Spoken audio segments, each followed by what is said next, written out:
68% lebih itu menjawab dengan salah. Nah, ini yang menarik. Assalamualaikum warahmatullahi wabarakatuh. Selamat datang di channel Pakur Official. Dalam video ini, kita akan belajar untuk memperkaya wawasan dalam dunia penelitian pendidikan matematika dengan cara mereview paper jurnal penelitian baik nasional maupun internasional. Sebelum memulai, saya ucapkan terima kasih kepada sobat yang telah subscribe channel ini. Dan bagi sobat yang baru mengunjungi channel ini, saya persilakan untuk subscribe terlebih dahulu agar sobat menjadi orang yang pertama menonton video terbaru dari kami.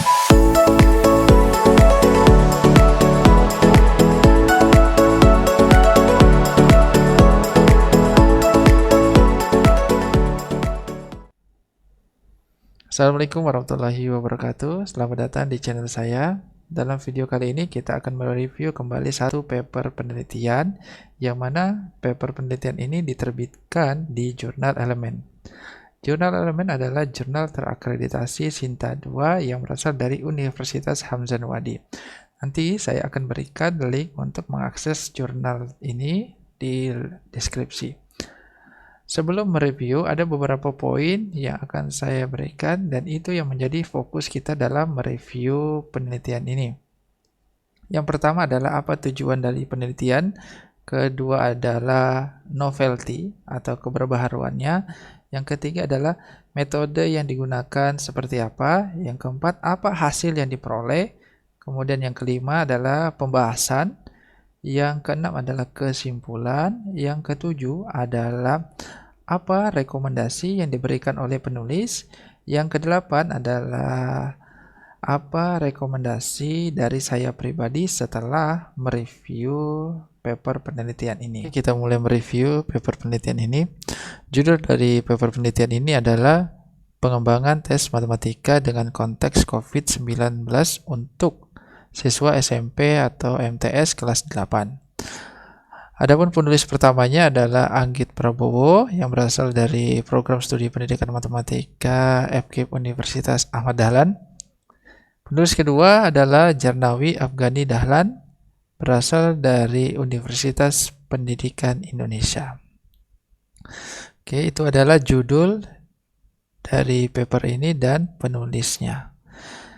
Kemudian kita masuk ke poin pertama, apa yang menjadi tujuan dari penelitian ini. Untuk mengetahui tujuan dengan mudah kita bisa dapatkan dengan masuk ke dalam abstrak paper.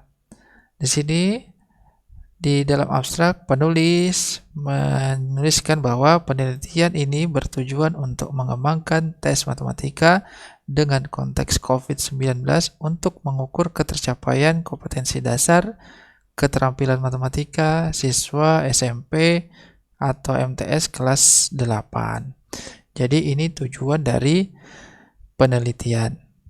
Kemudian kita masuk ke dalam poin yang kedua, novelty.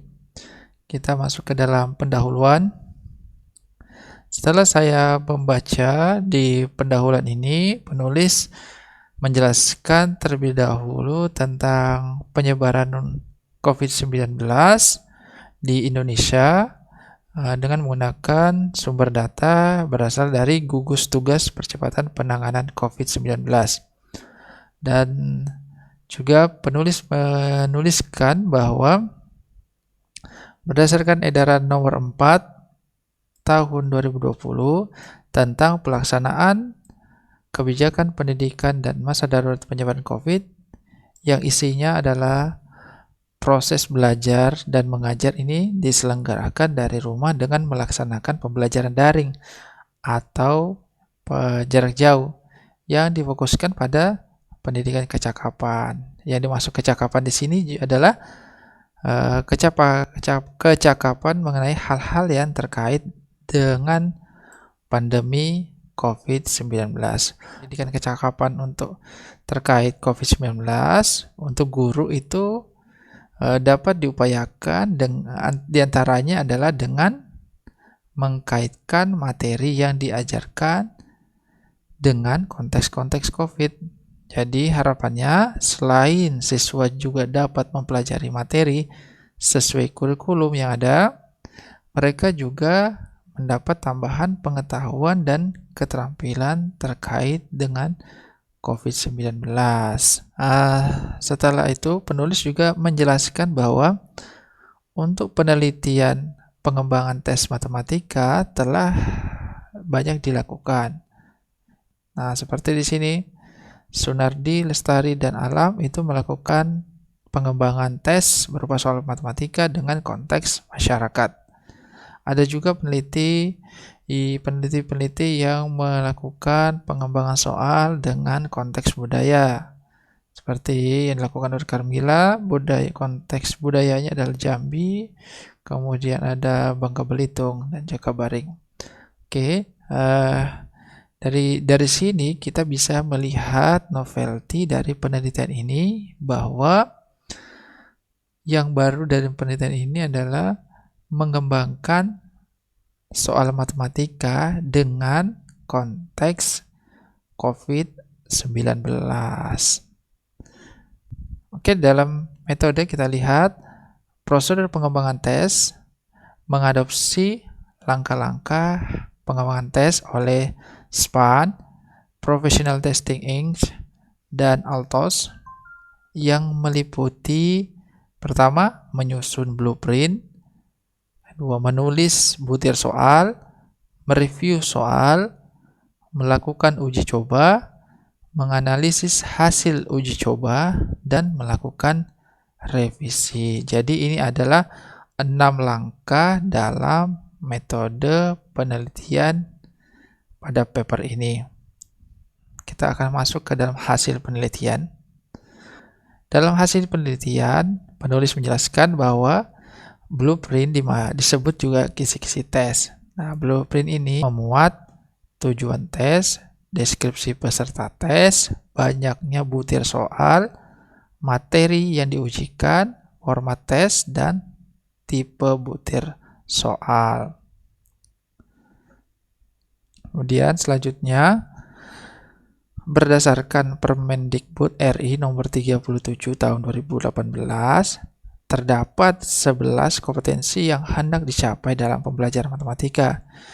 Dari kompetensi-kompetensi tersebut, peneliti hanya mengembangkan soal-soal untuk 9 kompetensi. Oke, jadi terlihat di sini bahwa peneliti mengembangkan soal tes matematika dengan konteks COVID itu menggunakan 9 kompetensi yang ada. 9 dari 11 kompetensi yang ada. Setelah blueprint tersusun, selanjutnya dilakukan penulisan butir soal dengan memperhatikan prosedur penulisan soal pilihan ganda. Ya. Oke, kemudian setelah butir soal itu dituliskan, butir soal ya divalidasi oleh 3 ahli, yaitu guru matematika, dosen matematika, dan widyaswara di bidang matematika. Hasil dari penilaian para ahli dianalisis dengan formula Eigen. Oke, ini dan disajikan pada tabel 1. Oke, kita lihat ke tabel 1. Di tabel 1, indeks Eigen. Oke, untuk tadi belum disebutkan ya di atas itu berapa soal. Di sini kita lihat ternyata ada 10 butir soal yang dikembangkan. Nah, berdasarkan divalidasi dan menggunakan formula diperoleh dari ke-10 soal tersebut dinyatakan semuanya valid. Oke. Dan kita lanjut. Nah, langkah selanjutnya, setelah divalidasi oleh pakar, butir soal selanjutnya diuji cobakan kepada 86 siswa. Jadi setelah diperoleh hasil validasi dan kesimpulannya 10 butir soal valid, kemudian masuk ke langkah selanjutnya, yaitu uji coba ke 86 siswa. Nah, uji coba ini dilaksanakan secara daring dengan menggunakan aplikasi Quizy. Setelah diuji cobakan, kemudian hasilnya itu dianalisis. Nah, analisis mau melihat apa? Mau lihat indeks kesukaran, daya beda, kemudian keberfungsian pengeco, karena tadi disebutkan bahwa menggunakan pilihan ganda. Kemudian yang terakhir adalah reliabilitasnya, reliabilitas dari tes yang dikembangkan. Oke, analisis dilakukan dengan menggunakan teori tes klasik. Hasil dari analisis uji coba disajikan pada tabel 1. Oke, kita lihat di sini. Indeks kesukaran dari 10 butir soal diperoleh satu soal yang terlalu mudah, yaitu nomor 7.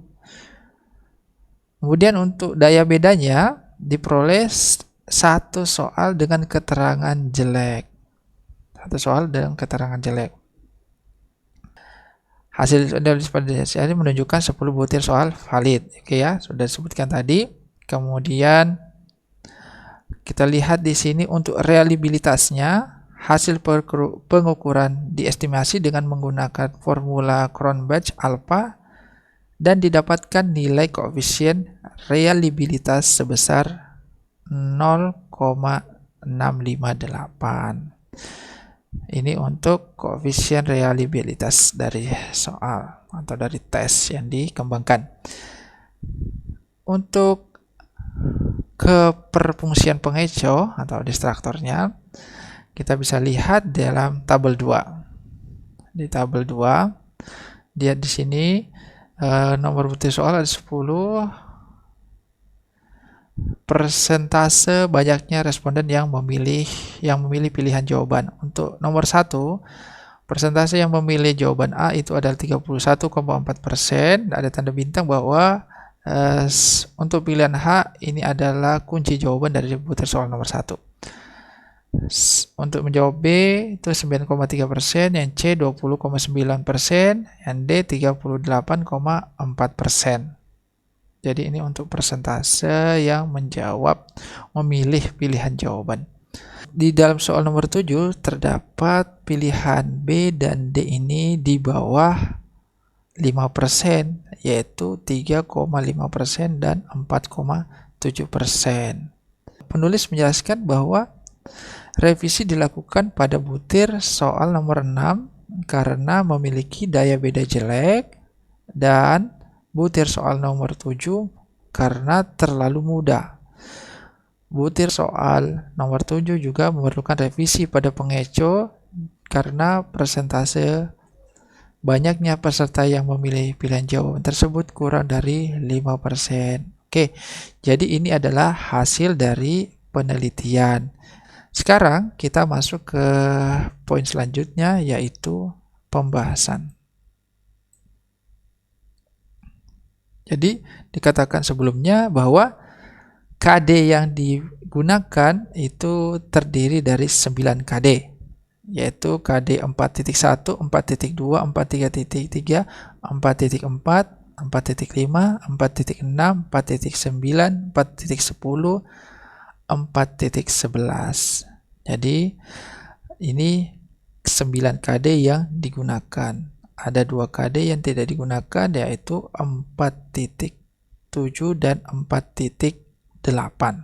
Kita masuk ke pembahasan. Ini adalah butir soal nomor 7 yang termasuk masuk dalam kategori terlalu mudah. Pertanyaannya, wilayah yang merupakan modus dari data kasus corona di Indonesia adalah A. DKI Jakarta, B. Jawa Barat, C. Banten, D. Papua. Jadi ini adalah butir soal nomor 7 yang masuk setelah dianalisis masuk dalam kategori terlalu mudah. Jadi kita lihat pembahasannya. Butir soal ini terlalu mudah karena konsep modus adalah konsep yang mudah dikuasai siswa.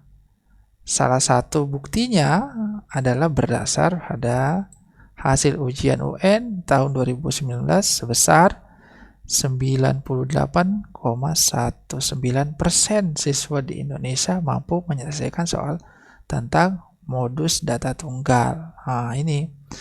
Jadi tadi dikatakan bahwa hasil analisis masuk dalam kategori terlalu mudah. Ini diperkuat oleh hasil dari UN tahun 2019 mengatakan bahwa 98,19% siswa di Indonesia mampu menyelesaikan soal tentang modus data tunggal ini. Jadi memang hasil bukti nyata di lapangan berdasarkan hasil UN memang mudah soal ini. Oke. Kemudian butir nomor 6 memiliki daya beda 0,101. Artinya butir ini tidak baik untuk membedakan kemampuan siswa. Indeks kesukaran butir ini adalah 0,326. Artinya butir ini memiliki tingkat kesukaran sedang dengan cenderung namun mendekati sulit. Maka siswa pintar maupun kurang sebagian besar tidak bisa mengerjakan soal ini dengan benar. Seorang kontraktor akan membangun gedung baru untuk ruang isolasi pasien COVID-19. Masing-masing ruang isolasi berukuran panjang 4 meter, lebar 3 meter, dan tinggi 3 meter. Seluruh ruangan harus dicat kecuali lantai dan atapnya. Sebanyak 1 liter cat dapat digunakan untuk mengecat tembok dengan luas 10 meter persegi. Berapa liter cat yang diperlukan untuk mengecat satu ruang isolasi? A. 3,6 liter, B. 4,2 liter, C. 5,4 liter, D. 6,6 liter. Pada soal 6, luas kamar bagian kamar yang akan dicat adalah pada dinding bagian dalam saja, sehingga luasnya 2 buka kurung 4 kali 3 ditambah 2 buka kurung 3 kali 3 tutup kurung sama dengan 42 meter persegi. Karena 1 liter cat digunakan untuk mengecat 10 meter persegi, maka banyak cat yang diperlukan adalah 4,2 liter. Hasil uji coba menunjukkan sebagian besar siswa memilih pilihan jawaban A, 3,6. Hasil analisis berdasar respon jawaban siswa menunjukkan bahwa siswa memilih pilihan jawaban itu karena mereka menganggap bahwa soal tersebut mengharuskan mereka untuk menghitung volume ruang isolasi. Sebagian besar siswa terkecoh bahwa dengan adanya pilihan jawaban yang memiliki satuan liter berarti berkaitan dengan volume. Jadi ini adalah pembahasan dari penulis yang menjelaskan bahwa siswa ini menganggap mereka harus menghitung volume ruang isolasi. Oke. Itu untuk pembahasan nomor 6. Untuk koefisien reliabilitas tes berdasarkan hasil coba diperoleh tadi 0,658. Nilai ini lebih dari 0,6 sehingga menurut Wim, Catherine, Patrick, dan Hajar bahwa tes matematika ini dapat diterima. Dengan demikian, tes yang dikembangkan cukup konsisten ketika digunakan untuk melakukan pengukuran. Oke. Ini adalah pembahasan mengenai pengecoh nomor 7, B, dan D. Jadi, menulis menjelaskan di sini menurut teori dari Haledina dan Doning menyarankan paling tidak 5% dari peserta seharusnya memilih masing-masing pengecoh dan nilai ini menjadi patokan untuk menganalisis keberfungsian pengecoh. Menurut Taranwer Muhammad tahun 2009 dan Wer dan Fik tahun 2009. Jadi karena pada soal butir nomor 7 pengecoh B dan D itu kurang dari 5%, untuk B itu kita lihat 3,5%, sementara yang D 4,7% dari seluruh peserta, maka ketidakberfungsian pengecoh B dan D dimungkinkan karena pilihan jawaban terlalu heterogen. Ya. Seperti itu untuk pembahasan mengenai pengecoh B dan D pada soal nomor 7 direvisi. Oke.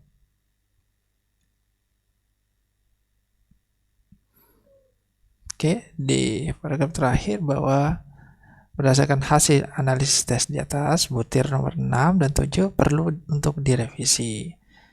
Pada butir nomor 6, untuk memperjelas informasi pada soal, maka butir ini direvisi dengan memberikan penekanan pada kata kecuali di dalam stem soal dengan menggantinya dengan format bold, dicetak tebal. Untuk soal nomor 7, dikarenakan soal yang terlalu mudah, maka dilakukan revisi dengan mengubah soal sehingga tingkat kesulitan butir soal meningkat. Soal nomor 7 yang awalnya menyajikan data banyaknya kasus corona di berbagai wilayah di Indonesia yang disajikan melalui infografis, selanjutnya diubah menjadi data banyaknya pasien corona di DKI Jakarta yang dilihat dari kombinasi umur dan jenis kelamin. Jadi ini adalah penulis menjelaskan bentuk perubahan atau hasil revisi dari butir soal nomor 6 dan soal nomor 7. Oke, kita masuk ke dalam kesimpulan. Penelitian ini mengembangkan tes perangkat.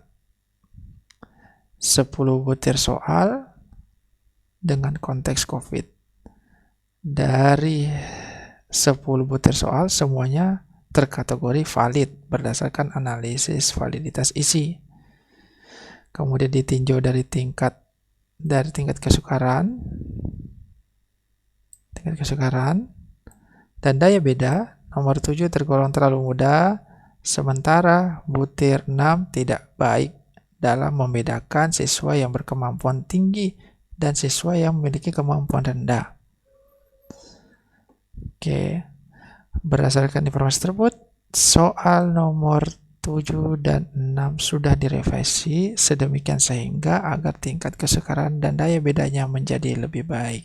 Jadi sudah direvisi seperti tadi sudah kita review tadi di pembahasan bahwa bentuk perubahan atau revisi dari soal nomor 6 dan 7. Jadi ini adalah kesimpulan. Oke, kita akan lihat rekomendasi yang diberikan oleh penulis. Ini berada pada bagian akhir dalam kesimpulan. Penulis menuliskan bahwa penelitian ini belum mengembangkan butir-butir soal untuk kompetensi dasar. 1. Menyelesaikan masalah yang berkaitan dengan sudut pusat, sudut keliling, panjang busur, dan luas juring lingkaran, dan serta hubungannya. Dan yang kedua, menyelesaikan masalah yang berkaitan dengan garis singgung persekutuan luar dan persekutuan dalam dua lingkaran. Jadi ini adalah dua kompetensi dasar yang belum digunakan dalam mengembangkan tes matematika. Jadi peneliti lain bisa mengembangkan tes matematika dengan konteks COVID dengan menambahkan dua kompetensi dasar ini. Jadi itu adalah rekomendasi dari peneliti atau penulis. Selanjutnya adalah rekomendasi dari saya pribadi. Saya tertarik dari hasil dari analisis uji coba. Ya, kita lihat tabel 2. Distribusi respon siswa berdasar pilihan jawaban. Kita ambil contoh nomor 1. Dalam nomor 1 itu 31,4% dari keseluruhan siswa itu menjawab A. A adalah jawaban yang benar. Artinya hanya 31,4% yang dapat menjawab dengan benar. 68% lebih itu menjawab dengan salah. Nah, ini yang menarik. Kenapa bisa lebih dari 60% yang jawabannya itu salah? Dan juga itu sama, nomor 2. Tidak sampai 50% itu siswa menjawab dengan benar. Kita lihat lagi, nomor 3 sama juga, tidak sampai malah 40%. Dari sini terlihat bahwa tidak sampai 50% siswa menjawab dengan benar. Jadi ini yang menarik. Jadi bisa saya rekomendasikan bisa melihat lebih dalam lagi apakah ada kesulitan dalam menyelesaikan masalah itu, ataukah kita bisa melihat bagaimana sih pemahamannya, ataukah bisa melihat bagaimana pemecahan atau menyelesaikan soal tersebut. Nah, ini rekomendasi dari saya untuk penelitian selanjutnya.